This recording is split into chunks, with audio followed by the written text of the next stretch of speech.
It's time now for our last call. Drew Barrymore has paused production of her daytime talk show due to backlash amid the ongoing writers and actors strikes after announcing the show would return without its 3 union writers Sunday. In a statement posted to Instagram, Barrymore says she made the decision to pause the show's premiere until the strike is over, apologizing to those she may have hurt, including her, quote, incredible team who works on the show and has made it what it is today. Now, this statement comes after she defended her decision in a now deleted Instagram video, claiming the show was not going to break any rules. Take a listen. We aren't going to break rules, and we will be in compliance.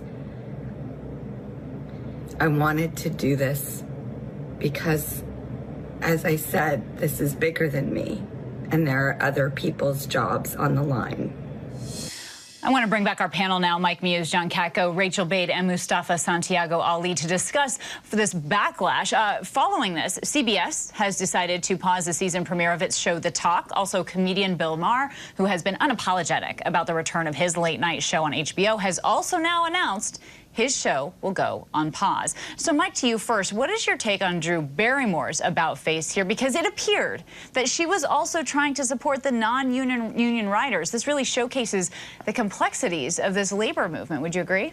You took the word right out of my mouth. It's all about the complexities. And what the complexities are with Drew Barrymore is a couple of things. One, she has been a child actor, so we have known her as an actor before we actually knew her as a talk show host. What makes her show different than the other daytime shows and morning shows that are still able to continue is that she actually used WGA Writers Guild members. So the fact that she was going to replace them with other non-union writers was another complexity that was layered, that you are adding other people to go against what the WGA is asking for, and also to giving other people in salaries by still removing others. So it didn't seem like she was standing in solidarity with the WGA and her writers. So all of that added to complexities of where we are today with her show specifically. It's a very unique one with her. Yeah, it's clearly layered here. Mustafa, can you respond to that in terms of the fact that it did, again, appear she was trying to help other people with their jobs?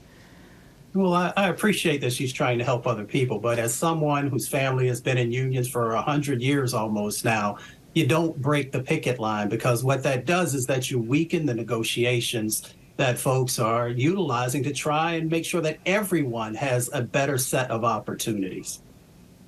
And Rachel, it's a unique position here. A majority of Americans say they support unions, yet very few are actually part of a union. So what is your take on the union support in this country?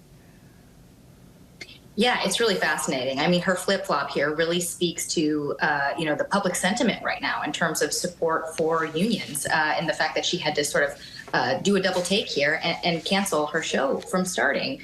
Look, I think it really underscores how Americans are feeling right now. They're feeling like their employers are taking advantage of them, that they're not paid enough, they're still hurting from inflation. And so you're seeing a lot of people empathize with these workers. I do wonder, though, how long that support will continue if you start to see, the auto workers strike mean that car prices are going up, or if this means certain people are not going to be paid, certain shows are going to be canceled. Could you start to see a backlash and some of that public sentiment go the other way? That's something I'm going to be watching in the weeks and months ahead.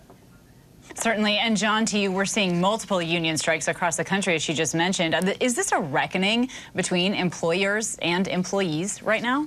I think it is a reckoning to some extent. I think unions are starting to feel their oats, and they're starting to feel like it's their time to get their fair share again, and they're taking their shots. And, that's the American way, and it's American right to do. And, I think how they handled the whole thing with Drew Barrymore was actually pretty professional.